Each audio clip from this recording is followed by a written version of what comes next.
Hello there, I'm Dave from Dynobike. Today we have a new model CBR650 LAM's bike. It also has the E-clutch kit on it. Quite interesting to see how it performs against the non-E-clutch model. They're looking pretty similar at the moment, although I must say that this particular bike is down a couple of horsepower. I don't know if it's just the way this one actually is or whether there's something else going on with it. I've checked all the obvious things like oil levels. Often there's too much oil in them, which slows down the engine, or a flat tyre, things like that. So we've gone over everything, double checked all of those sorts of things that might affect the power curve. Can't see anything wrong with it. So at the moment I'm assuming that it just is the way that it is. It's putting out 41, almost 42 horsepower, as opposed to the non-clutch version, which is normally somewhere around the 44-45 horsepower mark.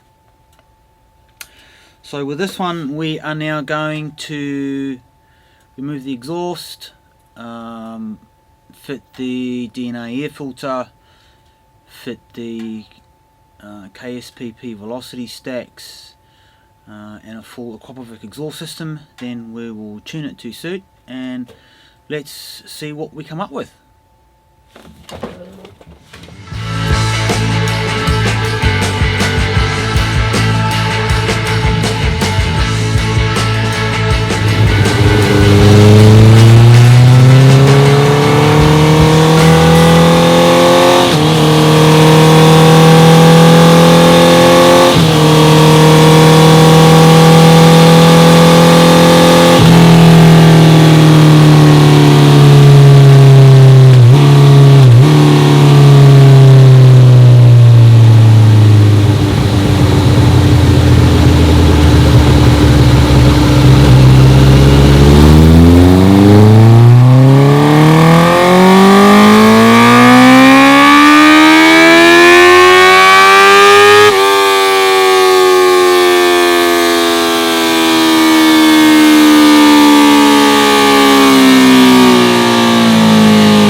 Well, that's been very interesting. As I said earlier, this bike was slightly lower in power compared to other ones that we've had on the dyno.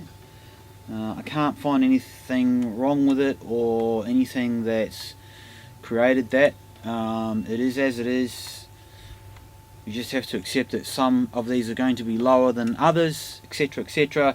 So anyway, we've gone ahead and fitted a full Aquapovic titanium racing line system to it, DNA air filter and velocity stacks, and now tuned it to suit.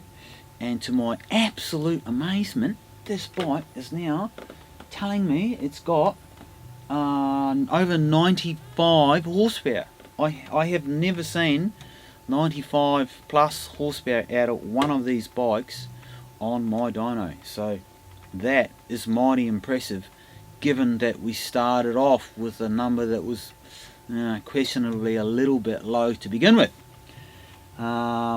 Very happy. So it'll be interesting to see if the consistency stays with this model and we keep getting 95 plus horsepower out of them down the road. But anyway, this guy will be extremely happy. He's got 95 plus horsepower. So I'll pop the graphs up for you to have a look at in a few minutes, but I just wanted to mention one little thing with these, and I've seen it not a lot, but even now and again I see it with guys fitting the velocity stacks. These bad boys here, these are the ones that we use. They are aftermarket. They are much larger than the OEM HO version. They do flow significantly more air, allowing these things to breathe better, and when tuned they are far superior to the HO versions.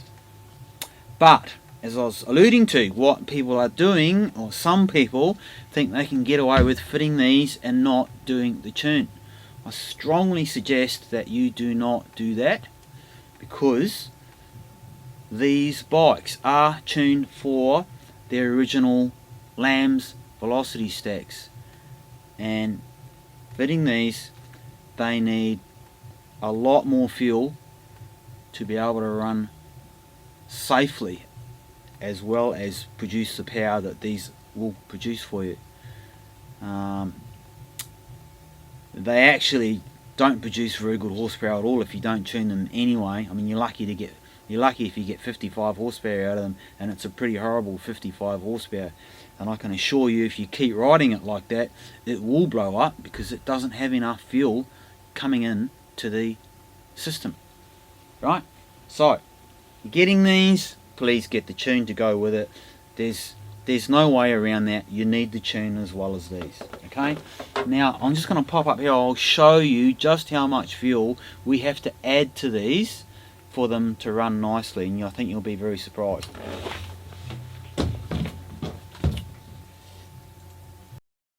Okay, so here's a fuel map of this bike. These red numbers in here are all amount to fuel that has been added to it. So if we pop that into percentage, let's go down and have a look on the bottom there. You can see it's over 100% has been added to that, to this number here, right? Percentage wise, we're over 100%. All through this upper rev limit, we're up over 60%, 60, 66, 71, 74, and so on and so on. I just pop this into 2D form, you can see how much more is being added there.